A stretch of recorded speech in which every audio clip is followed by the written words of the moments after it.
I'd like to begin our conversation today, the 12th of December, 2024.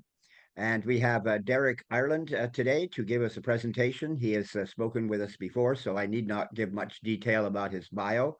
As you probably aware, he took his doctoral studies recently in life as a mature student, and he has published widely and in different areas on economics and society. And today he has a rather interesting topic, as you can see from the title. And I'll turn it over to you, Derek, to take the floor. And we're going to have, as a pattern here, we're going to have every now and again, he's going to interrupt his presentation to ask if there's any conversation or questions. So watch for those. If you suddenly have an urge to ask, he'll be asking this in a regular routine through the deck. Okay, over to you. Thank you, Peter, and thank you for joining me today. This is just musings and some ideas that I have that bring together the kind of law and regulatory and economic stuff I've been doing for the last 40 years with artificial intelligence and machine learning, which I'll call from here on AI/ML is my short form. Next, Peter. Okay, I can't see my slide at the moment. Sorry about this. It was all set before. Can you see it now? Well, then you got to change it. Oh, okay. You've got this one. You can see this slide. I couldn't see it. Oh, I can see everything. I can see the slide. Okay. I just need to change to the next one. Yeah. You see it now? Yep. Yeah. Okay. Basically, Good. I'm looking at Everything's four working. different worlds and trying to bring them together as best I can. The complexity of the current global economy, how AI/ML adds to that complexity, and what that means for decision areas by firms, what I call regulated entities, and by government authorities that are supposed to regulate their behavior. And I think it's kind of interesting to me how all these things kind of come together. Next. I'm looking at four themes that I'll get to as I'm talking about this. Every aspect of AI/ML brings about complexity, uncertainty, and a whole bunch of other perverse and challenging things. I think the public trust in AI/ML is going to depend greatly on who's running it and how it's being used, and I'll get back to that a great deal. But if it remains in the hands of a few corporate giants selling to the military, I have the feeling it may not realize its full potential. Next. May I ask what is DL stand for? I'm using that as a short form for deep learning. Okay. And actually, that's a good point because I've spent a bit of time trying to figure out deep learning when I was doing this because it seems to be among the more pervasive and even perverse aspects of the AI literature. Major constraint, in my view, is the way in which we act to it. Everybody reacts to it, including government authorities. And there's a lot of very good literature on that. And finally, I think there's ways in which they could screw it up. Both the creators, the users, and as well, of course, the authorities that are going to be important. And if they play it badly, Karl Marx may yet end up being correct about about what he had to say about how capitalism will come to an end. Wolfgang Streeck has been saying the same things. I like those guys. Next. First off, some words about the complexities we're looking at. I think we've been going through some very tough times for the last 20 years, tough times that we're only just now starting to recognize. And you're all very familiar with all that. There's also what I consider a very interesting paradox, and it's not just me, it's the people I've been reading, about the way the global economy is going forward. Next.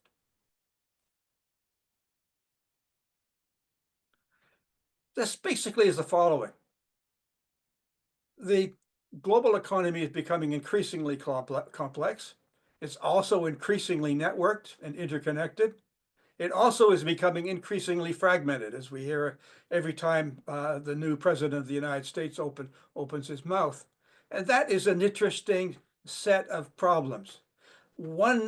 Some authors call this the open strategic autonomy concept, an oxymoron, where at the same time we're saying we're open, many countries are looking inward and trying to close off from the rest of the world. And it's always struck me as odd that the American economy, basically what Trump run by was the American economy, which according to most people is the strongest and most successful economy in the world right now. So I always like quoting Elvis Presley as I can. He's the guy I grew up with. The global economy is basically all shook up.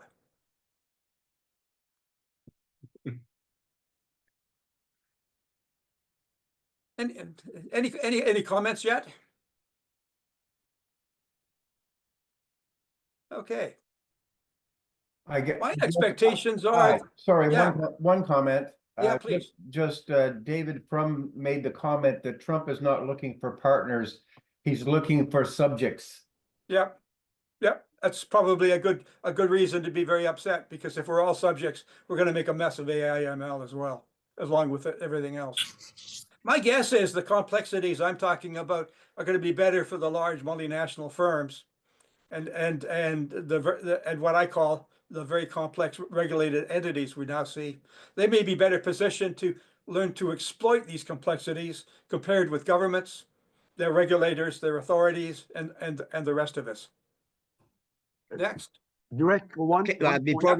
we Yep. before we move ahead, there's a few questions or comments. So Good. Craig Good. Wilson and then Gordon. Okay. Can you hear me? Yep. Yes, Sure okay, I I can can hear hear you. you. Just a quick, you're probably going to get into this, so I just want to make sure it's covered. Is the whole American approach to the atomic bomb and nuclear capacity since 1945 in terms of dual use technology and military security state. You haven't touched on that, and it strikes me it's the key battle that's shaping up, and how the rest of the world is going to align, and how we as a small power that is trade reliant therefore has 180 degrees the view about this, as you described, the Americans reversing themselves from 5 decades of creating a global, an international rule of order, and now they've defenestrated the World Trade Organization. I mean, that's the dynamic. You know lots about it, but Well, you and I. My point is that's the big framework I think that we're in, and I just didn't lay that out there. Now, is that because you have a different take on it, or is it a key driver to your analysis? I make comments on some of the things you're talking about, but it's not the only thing I'm commenting on in future slides, which I must admit are very numerous in number, Craig. So I suspect I'll be touching on what you're talking about. I would also suggest this would be an excellent topic for the discussion following the presentation. Good. As it's a topic I'm also very involved in writing about. In fact, in the context of what you just raised, Craig. Okay, then Gordon, over to you. Okay, next. Okay. I just wanted to mention Joseph Stiglitz, Nobel Prize winning economist, who there was an interview with him in the Globe and Mail a couple of weeks ago, and he's saying exactly what I would say, which is that blue collar workers are really suffering because there are no assembly line jobs for them anymore, and those were the best paid jobs, and that's what got Trump reelected. Yeah.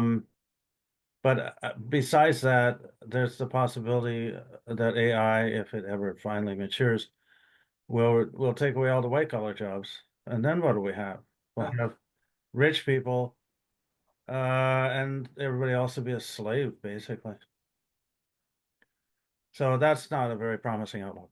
Yeah, I've actually got the exact direct quote, Gordon. Okay. Okay. Sources for this.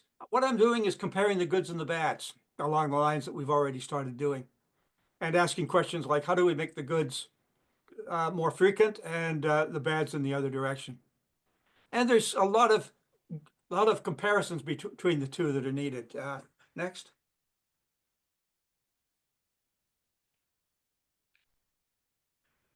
I go through some Is of the that goods, yeah. and there's I'll just let you read them. There's a couple though that I like. There's no question that AI applications are going to improve efficiency and that kind of stuff. And they've also found some positive things about how AI can be used to mediate false beliefs, conspiracy theories, and so on. I like the fact that AI could be created and evaluated within a sandbox approach. It's an area that regulators like me have spent a fair amount of time on. Next. Like the grandmother bot that talks to scammers and wastes their time. I'd love to have one of those. And there's many areas subject areas where conventional economists could learn from AI and AI scientists in the areas of the things we've already started talking about. Next. There's discussion about how it can aid democracy, but only if it's not under the control of large tech monopolies. I think it can be used to support more open economic and governance features, but there's much more work that needs to be done on all of those. Next.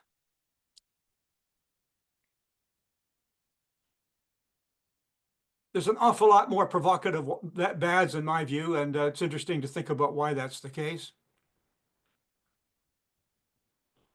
The fact that algorithms can be set up to promote fairness and automation can inadvertently perpetuate discrimination, and that's of course because of biases that are in the information that they've been using. There's a fair amount of work that I'm interested in on the deep learning effects on personal privacy and cybersecurity. Next. Craig has raised his hand for a comment. Yeah. Sorry, I don't want to be disruptive.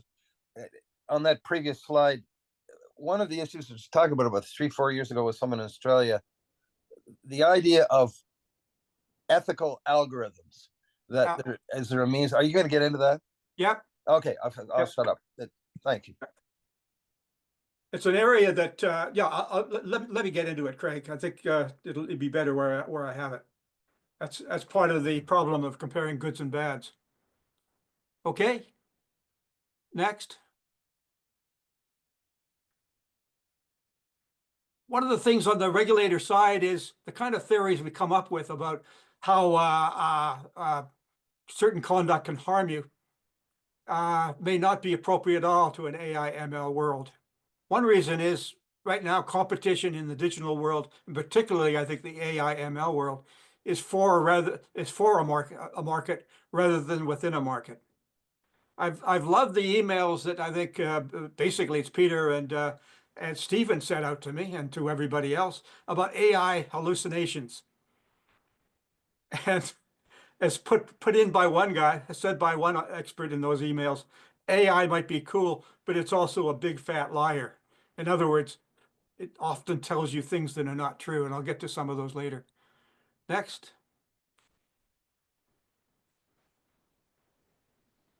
The questions of brain rot and brain chemistry that's associated with the internet and young people, I think will be amplified by AI. I think DL is an area that needs an awful lot more research from a governance point of view that I don't think I've seen yet. And then you get examples of how algorithmic collusion, which is AI driven, is popping up in a lot of different places. And as one expert said, the big problem is that it makes gangsters more efficient, which is a serious area. And next.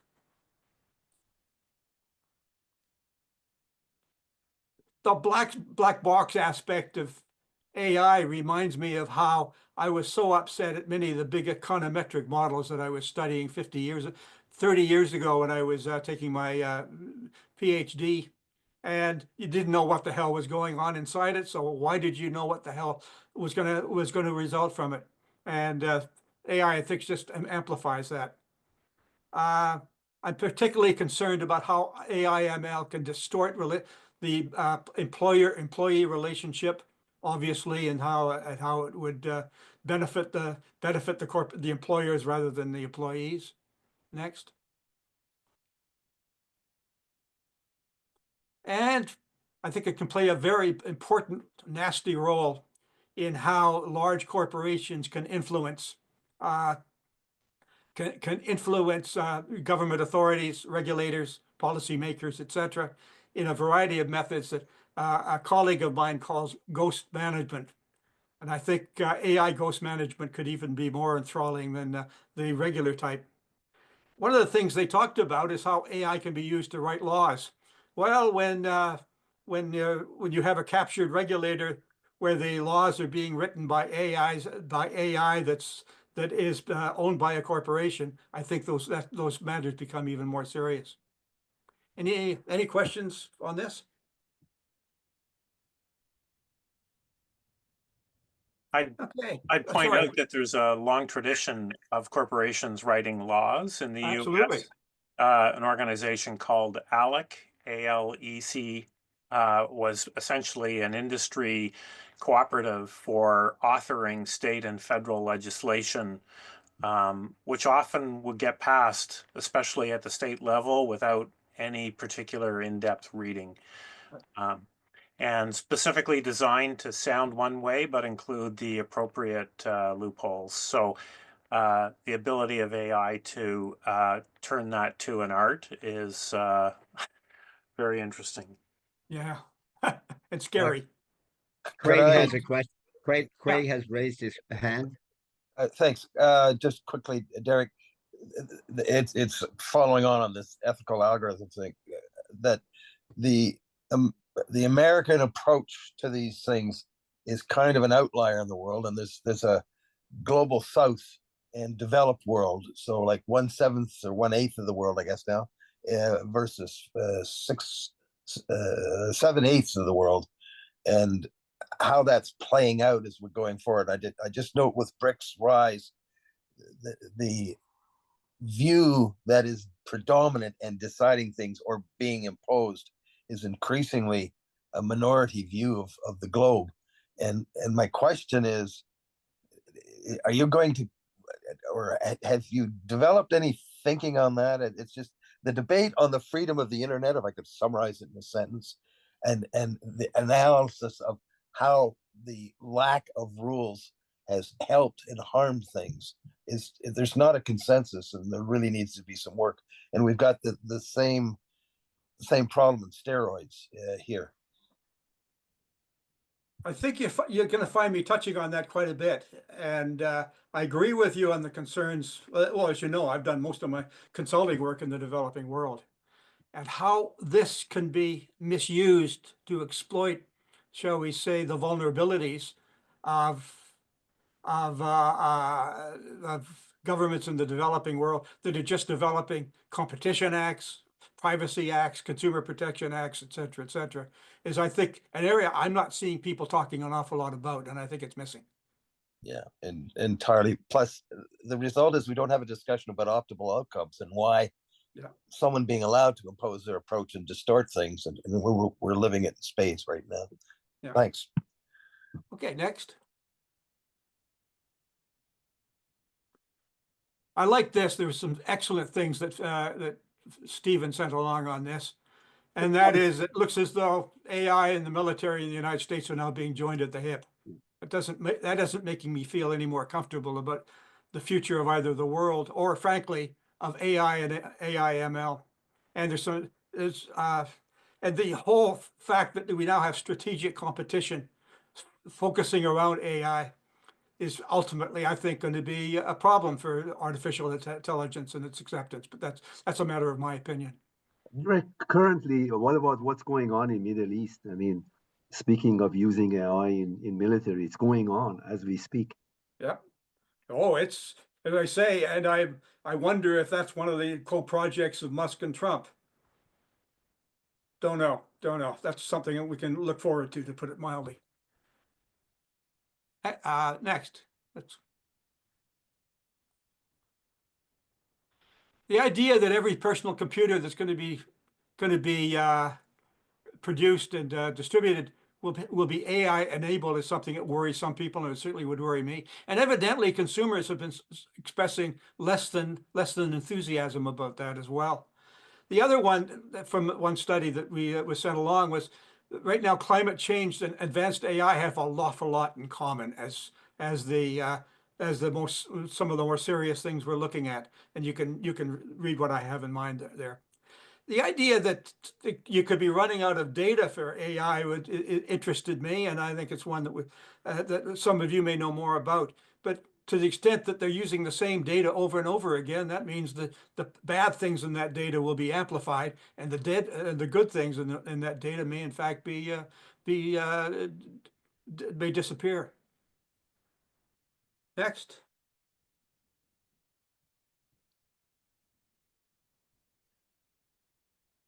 Did that change? No, it didn't change. Yeah, it's not changing at my end either. Try this. Weird. There we go. Okay. Basically, I think there's an awful lot more bads than goods. I think a lot of people might agree why that's the case. But I think that, as the somebody, Stephen said along a Sam Altman webinar recently, and he talked about superintelligence being with us within 3 years. And it's going to be interesting how people respond to that, and based on the way things, based on the literature over the past 3 years. Next. Derek, may I ask a quick question on the last three? The repudiation of an international rules-based order, and particularly the Americans' egregious overuse and illegal, ratified treaty obligation-based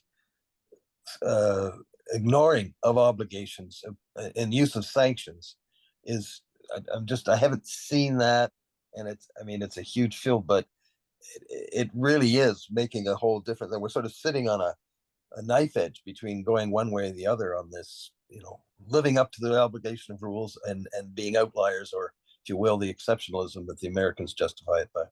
Well, that's a good topic for discussion. Yeah. Yeah. Okay. Yeah. Yeah. And I've actually touched on it already. That's my oxymoron. We all want to be open, and we all want to be inward looking. And for the Americans, of course, it's inward looking and follow what we're doing. Forget about being open about what you're doing. Actually, there was an interesting thing I saw where Ted Cruz was complaining that on AI, the Americans were more following the European model. And he was obviously extremely upset about that. And I don't too sure. And that's an interesting, different hypothesis to what you're saying, Craig. The Americans expect to be in the lead in all of these. Not only that, they want to break the rules so that they stay in the lead. Yeah. They did it with the atomic bomb, and we're going through if you make the rules, it's easier to break them. Yeah. If you recall that thing I circulated last spring, that 4-hour discussion with that German researcher who'd been sort of kicked out of Chat GPT or Chat AI, the chat exercise. It really is.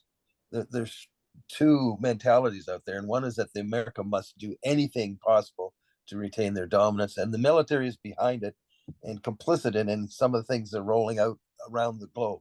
So a counter force that's focused is, I guess, the question I'm asking for the end later. Thank you. And Yes. that's interesting. You are, though, Craig, well above the wit and wisdom I have in this. In this presentation. So I'll look forward to the discussion later. Next.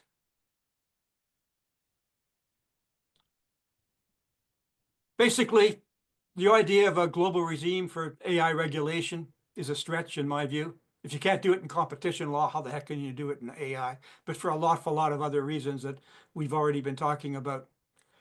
And I've read a fair amount because I was interested in it, actually for a fairly long period of time, about the whole AI, ML fairness, ethicality, etc., whether or not it can become more ethical through time, and whether or not it can become more fairer through time and become more support competition through time.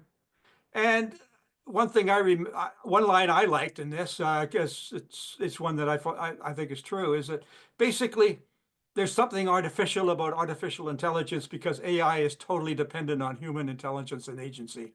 There's no magic here, but if you want ethicality into AI, you're going to have to learn how to put it in. This is the way I'm reading these experts anyway. Next.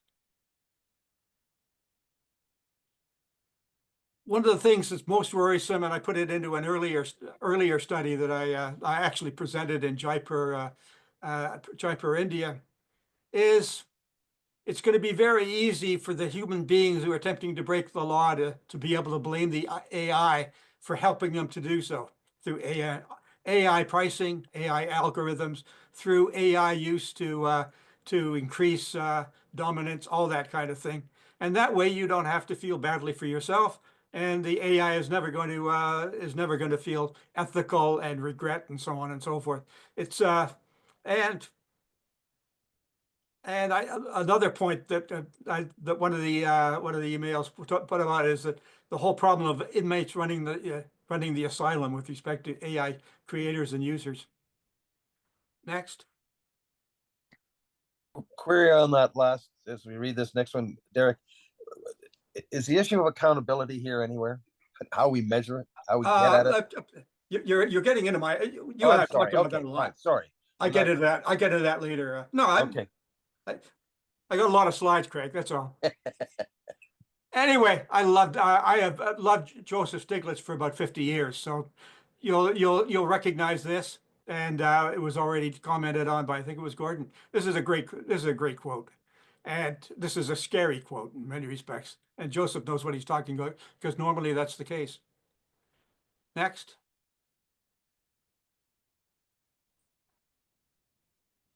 These are the areas that I'd be particularly looking for assistance on with future research and ideas and so on and so forth.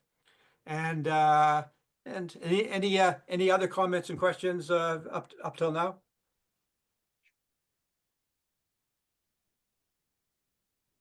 I don't see any Okay. any hands Excellent. raised. So we'll move on.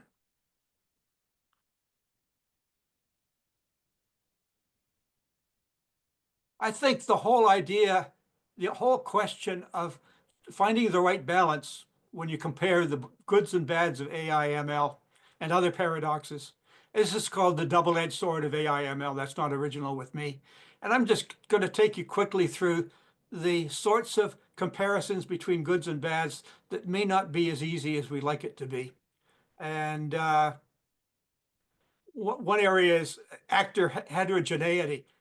We don't all think alike, and therefore what could be a bad thing about AI could be a good thing for AI for different people. Next. The fifth one, of course, is the area that I've been focusing on for the last couple of years in a couple of other papers. You have situations as well where the same algorithm, AI-driven algorithm, can be both bad and good at the same time, depending on the context, the individual, and so on. The one area that I focus a lot of research on is that AI and ML, with its complexity in a complex world, brings out the differences between people and their ability to tolerate ambiguity. Next. I have a question. Yeah. Can Go I ahead, ask? Richard. Yeah. Yep. You know, you keep talking about not to say anything wrong against what you're saying, but about AI and not AI. But AI is not just AI. Okay, like there's many AIs. There's many competing AIs, and Elon with Grok is building a new AI that's different than OpenAI, and it's different than Grok, and it's different than Google and Microsoft AI. And you know what? I have been playing with AI. I've been buying AI. I've been working with AI for the last 6 months or 8 months, and I cannot wait to see Grok number 3 with the truth-seeking AI to humanity. So please consider AI as, you know, something that could be good, because it's not just all AI. There's AI and there's different AI. What do you think about that? I probably totally agree with you. That's why I started with the goods, and I just gave some examples. Good. But I'm also noting some of the bads, because of course there's so many of the emails I was getting from the FSN talked about the latter. I'm trying to provide some balance, actually. So I'm agreeing with you. I also agree AI is everything. It's so many different things. Yes. I'm using the term AI ML in the most generic sense, because that's how the literature handles it too. They're not talking about Elon Musk's AI. They're talking about AI more generally. Okay. Well, I've been very uplifted actually with using Grok #2, and I cannot wait for Grok #3 to come into my life. Yeah, I don't have the wit and wisdom to question you. This may be also a sign of the changing times. He can't wait for it, and he's already Yeah, working with this stuff. absolutely. Okay. Good point, Seth. Good point, Richard. Yeah, no, Thank I you. agree with you. Next.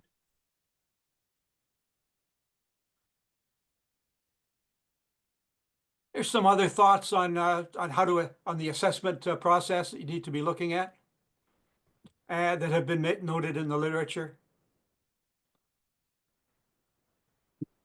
And I think the key thing, and actually it agrees with the previous comment, is that the bads seem to be getting an awful lot more attention in the popular press and in the regular press, and partly because they seem to be the ideas seem to be better developed, whereas the goods of AI seem to be more on the aspirational and prediction type side. And this is consistent with a thing called the negativity bias in behavioral economics. So I probably agreeing with the previous comment in the sense that we're focusing more attention on the bads when we should be more balanced. Well, I would argue, if I may, for the moment, interject to say that the bads need to be focused on now, because if we don't consider them, they could well disrupt the goods, because people will become so objectionable to AI that the good parts of it will not be so much used in the near term anyway. So I think that it's very important to understand what the dual uses are. And the focus on the bad side is critical, because we have no rules, regulations, or policy. We only have voluntary guidelines. Yep. Over to you, Derek. Derek. Okay. May I throw in a question? It's kind of repeat what I just asked, but have you run into anything anywhere that you would require as a credible both sides analysis of how the open approach to developing the internet didn't work very well or did work well? Because it strikes me there's some parallels with this, that we're just starting, and whereas the internet we're 20 30 years in, and it's really not working out great. Well, the aspirational aspect of the internet in the early days was very much it was going to be all for the good. What was the surprise of those who were aspirational in the early days is that it's turned out that they weren't giving much thought to the bad, and now we're seeing that in spades. It occurs to me that there really are huge parallels here, and it might be, and frankly, I think there's really major ideological and what do you want to call it, cultural differences around the globe on that. That's why I really suspect you'll find some useful stuff, because it isn't going to be just a Western developed advanced approach that's going to be deciding things in AI the way it has been on the internet is I think my point for discussion. Well, this is certainly a topic for the discussion, and I see Peter Chapman's wanting to step in. So, Derek, can we take a comment from Peter? Absolutely. Yeah, I'm just thinking.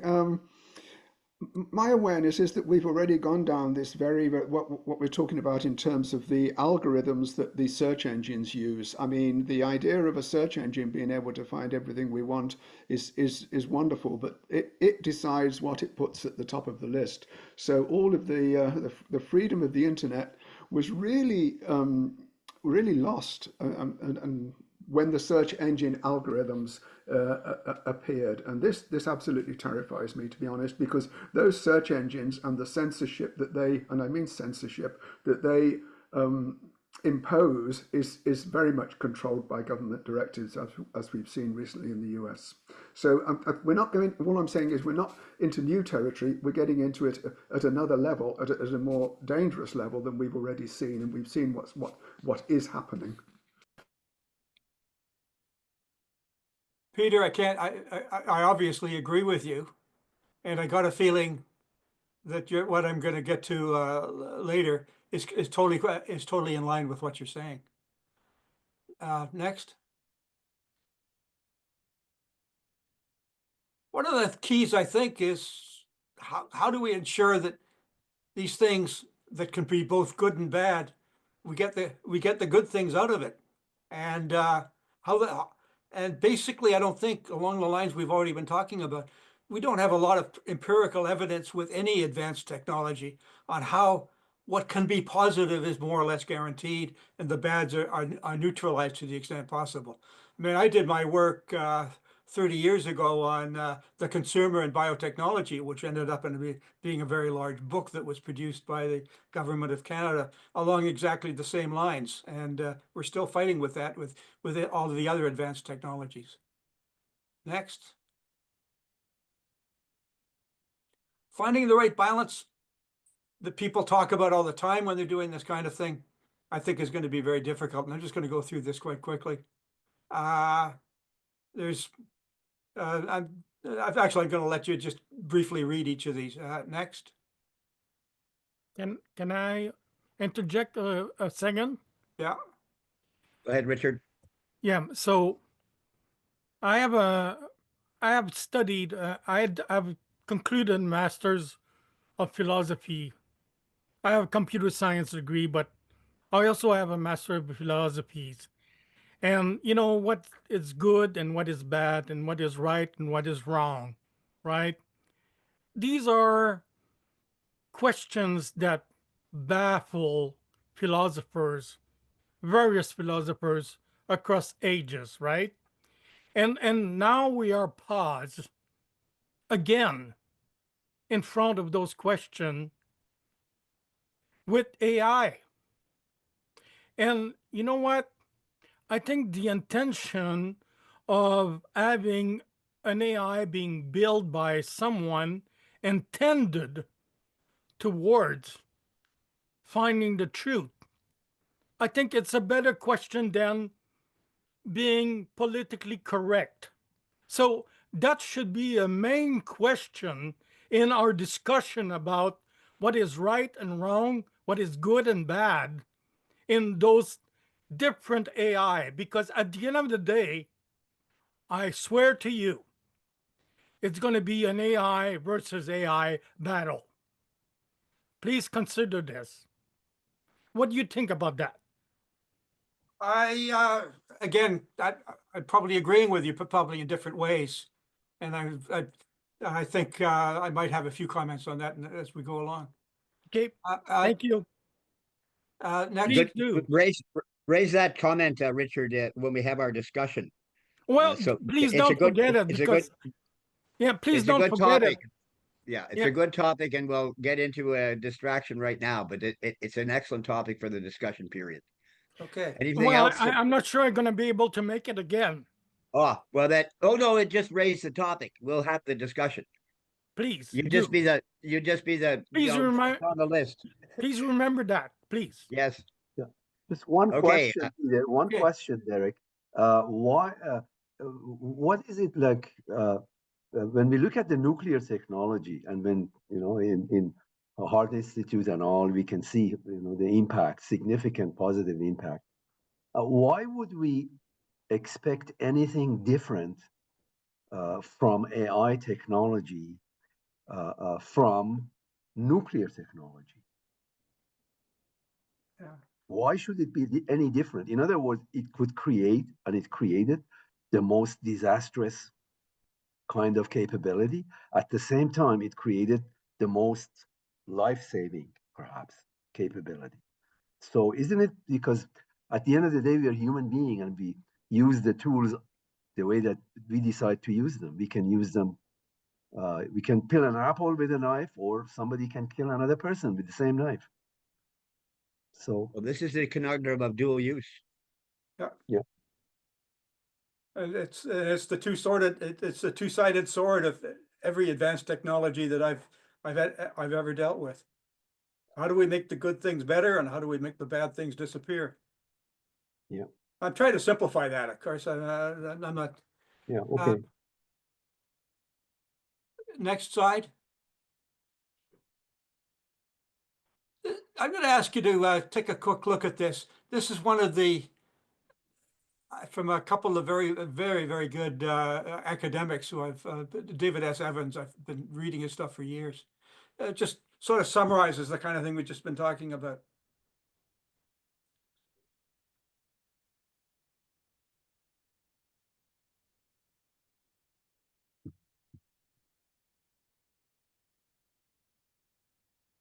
I think one of the things we could talk about with respect to this quote and the conversation in general is the idea of innovation in the context of the fundamental shift that's happened in the last, let's say, decade or two, where we've gone in terms of the leading edge of innovation has shifted from making things out of atoms to making things out of virtualless, Yeah. massless, weightless, instantly transmittable anywhere in the world material we call software. So and now we have trillion-dollar companies who've made their fortune on software. Yeah. No, before was there ever trillion-dollar companies on any GDP basis, except possibly the East India Company. Very good point. Next.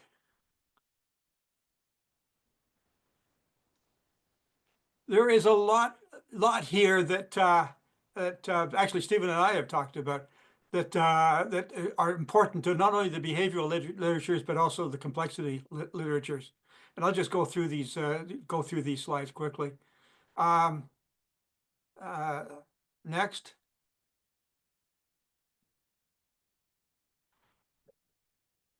One of the concepts in competition is when you're operating under the fog of uncertainty. And I think we're all going to be doing that when we're dealing with AI and ML in the future. And right now. Next.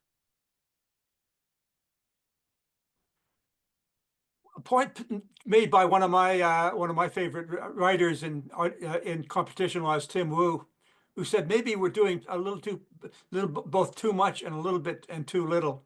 And I've expanded on his comment to the extent that I can.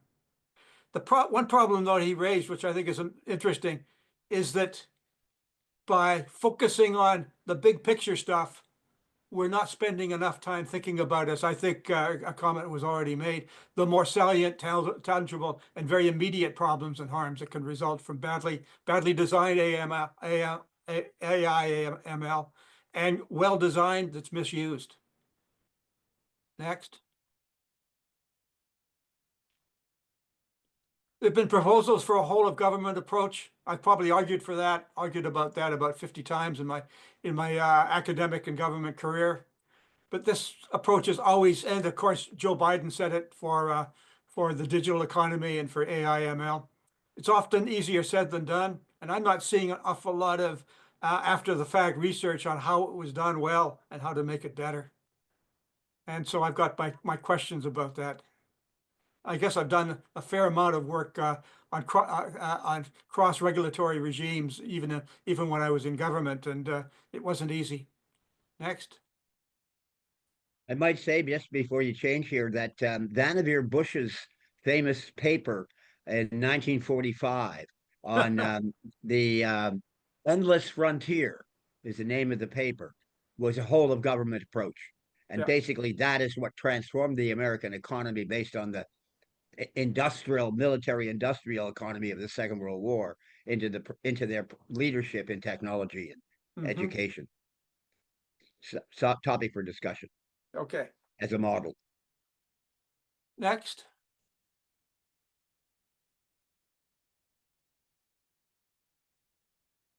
as a somebody who has spent most of his time in law and economics and the competition side, I'm convinced because of the I'm arguing anyway, and have also in a couple of previous papers, that you need laws that will be more economics driven and regulatory regulations rather than what they call per se anticipatory laws, because the same AI algorithm application or whatever can have both good and bad aspects to it.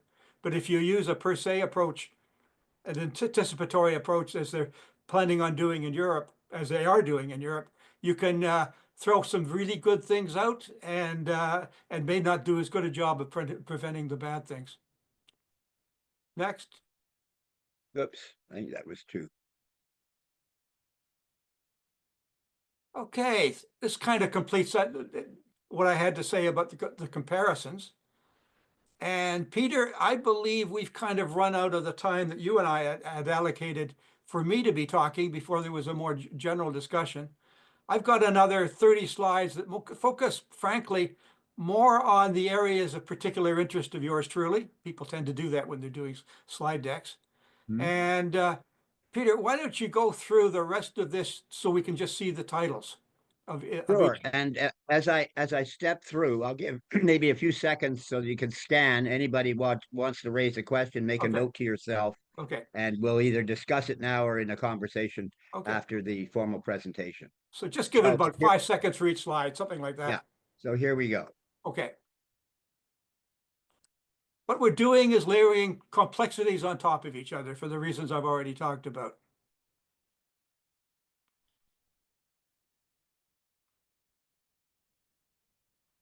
Those complexities are not only going to influence us, but it's going to affect the major decision makers.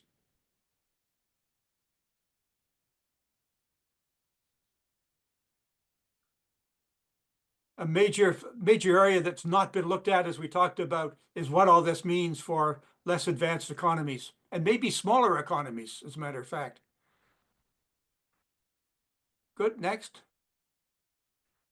Discussion of some of the emerging global dimensions.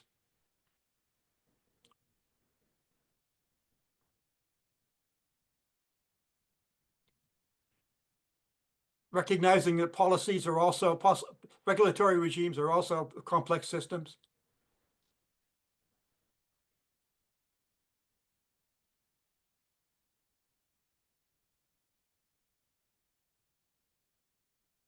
I've got a number of the more specific insights from complexity science. I'll spend a second on this. Basically, complexity science, unlike economics, deals with situations where there's no equilibrium. It's not simple, and you have to deal with complexity directly rather than hoping it'll go away. And I really like it for that purpose. Next.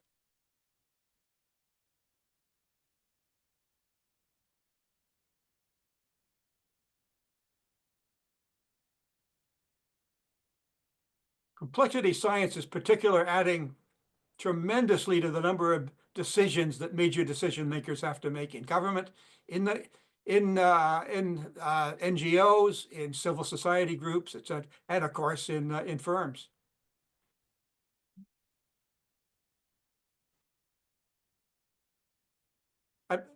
I've done a fair amount of work with colleagues on looking at different kind of governance systems, and I have a few slides on that.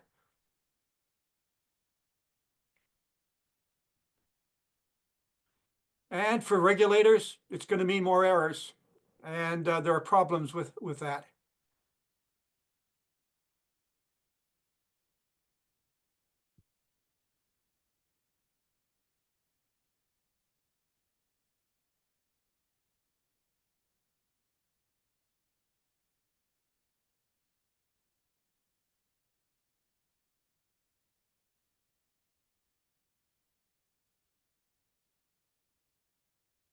Okay, I'll stop here for a second because I got a little picture. Basically, the literature on the errors that governments and their regulators make suggests that more often you get criticized for under enforcement errors and leading therefore to the exact opposite, excessive enforcement errors. which are less often corrected by government, and often government don't even know that they are errors because they're essentially non-events. Next.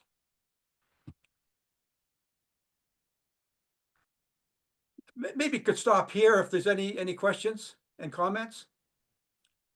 Well, what is a mega decision? Okay, that's what this is. This is very much from the government era literature, which I really like because I saw a lot of them while I was there for 30 years. Basically, a mega error is when a series of individual errors on particular competition matters, competition cases, whatever kinds of cases and issues you're looking at, can accumulate through time and become a mega error that therefore influences future errors in ways that I think need an awful lot more analysis. This is an argument that I made in a presentation I recently made to the Canadian Law and Economics Association, that we shouldn't be just looking at the individual areas of government. We should be looking at how they become accumulated, systemic, interrelated through time, and what that may mean. And I'm arguing, of course, that in the AI ML area, those kinds of systemic errors in one way or the other could be very, very important. Does that help, Peter? Yes, indeed. Well, in fact, you're sort of advocating, I would suggest, a systems point of view, like you look at the whole system. Yeah, right. Exactly. When you make an individual error, put it within a broader context to the extent you can. Okay. Could I pin Derek for the discussion, the differences in how governments do these things, and like this question of excessive regulation? Yeah. Is there much analysis we can do in the discussion? But I've had 4 things I'll raise later that says to me we get gamed by the private sector, and because government doesn't keep good track and doesn't have a good institutional memory, we have steadily lowered our standards, I suppose, over the last 5 decades. Well, that's something to talk about too. Yeah. Good. Any other comments? Yeah, I'd like to comment in terms of the mega trends. I think Canada's crisis cannot be adequately understood or addressed by only looking at broad macro factors such as tax rates, infrastructure, and education. Policy makers must develop economic strategies focusing on firm sectors and technology levels. They need to go a little deeper than just looking at the macro level. Good point, Ray, or points. It's and different industries have different strengths. Some are progressing, others are declining, and you just can't deal with all of them with just one brush. Yeah. Well, I've been a microeconomist since I was 25, I guess, and that's been the approach I've always taken. I've never been very good at macro. Well, so that's the problem when we look at the GNP, and our prime minister always says, "Look, we've grown at either at the rate of inflation or a little bit better than inflation, or we've comparatively done better than other countries," but that doesn't mean we don't have deep crisis in a number of industries, and especially in the advanced technologies. We've been declining in that area for a number of years as a percentage of GNP. Yeah. Well, the point that I've been focusing on that as well is the GNP gets bigger, but so does inequality. And does that mean we're better off? I question that a great deal. There's another quote that I think we've slipped by Harry Johnson, who once argued, the problem we have is the numbers are prospering and the people are perishing. That's what GNP is a problem with. Well, yeah. So in other words, if we take it down to the individual wage earners level, we're definitely declining versus, well, certainly versus the United States and in fact globally. For most people, all of these aggregate numbers and so on don't have anything. The only way they can interpret any of this complexity is this making my life better? And the answer is no, it is not. And that's basically the problem, is because frankly, most people in their day-to-day lives don't have time to think about any of this stuff. And that's one of the other problems as well, is people aren't living better lives through having more time available to them. They're actually having to work harder than ever just to get by. Okay. Peter, let's move through the rest of this and we can go to the general discussion, okay? All righty. You want to do anything on this slide? No, Okay. I've already commented. Move No. beyond mega errors. Yeah.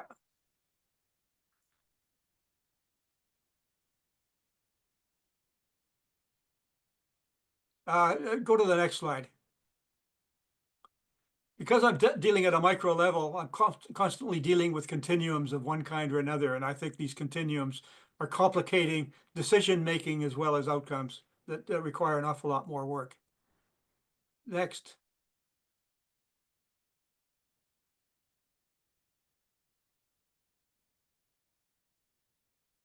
Next. And a few comments on the role of markets. There's still a role for markets in all of this, but there are various aspects of where markets in the AI ML world are going to be less than satisfactory, and therefore a lot less satisfactory than the Chicago School of Economics has suggested over the past 40 years. Next. I've already talked about this. I'm arguing for looking for different approaches to competition, etc., regimes that are more open and more inclusive.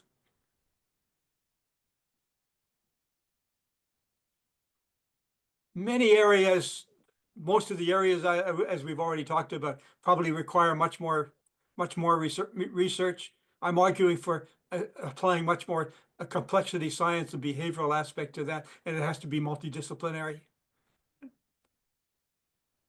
Next. Multidisciplinary, yes, but also human. Yeah. Well, that's actually the argument for multidisciplinary too. Oh, okay.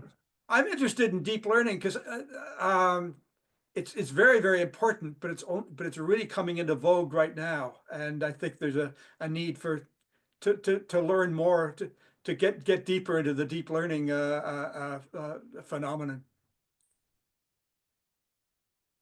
And the final one. There's my email. If somebody wants to send me an email and set me straight, it would be much appreciated. It would be greatly appreciated. In most of the statements in here, I can I have a way of finding specific where they came from and that kind of thing. If somebody wants some backup, and any ideas you have to help me out with this would be greatly appreciated. And thank you very much for hearing me. Well, thank you, Derek, for this rather provocative presentation. In regard to your conclusion here, or your finals, what kind of where do you want to take this document or this thesis that you're working on? Well, I will probably put this together into, which I'm in many respects is already there, into as far as I take these things as a working paper. I'm past the time when I have to worry about getting something published in a regular journal, although I may be working on one of those with a colleague. But I do working papers and I get them onto the Social Science Research Network. I think I've got about 20 that I've done with on my own and also with colleagues on the Social Science Research Network. And I'd probably do the same thing with this to get the ideas more broadly out. In the meantime, you're talking about putting this on your website, on the FSN website. I think that would be great. And anybody who wants to get a copy earlier than that, just need to send me a call, send me an email. I'll be happy to send it to you. Well, we'll probably have it posted, a link posted by the end of the weekend, or early next week. So just those who are interested in getting how soon you can get it, there you are. You can get email to Derek now or wait a few days. Yeah, exactly. I see Craig has raised his hand and he's raised a number of points in the presentation. that were also related to discussion topics. So I'll give you a few minutes to go, Craig, and then Peter Chapman. I actually didn't want to do that. I wanted to just, for Derek, have you thought of getting onto Substack for this as and another vector for the really good ideas? Congratulations. I was very impressed. But in terms of forums that are going to be effective for vectoring or leveraging your value added is my question. You know, it's funny. You guys are fun. You guys are great. Anybody who reads my working papers is great. And from time to time, I write an article, and I've been presenting papers and presentations at the Canadian Law and Economics Association now for what it turns out to be almost every year over the last 15 years. So that's the area that I'm focusing on. Going into a more public way, I'm getting a little old for that. Lack the energy. Okay, thank you.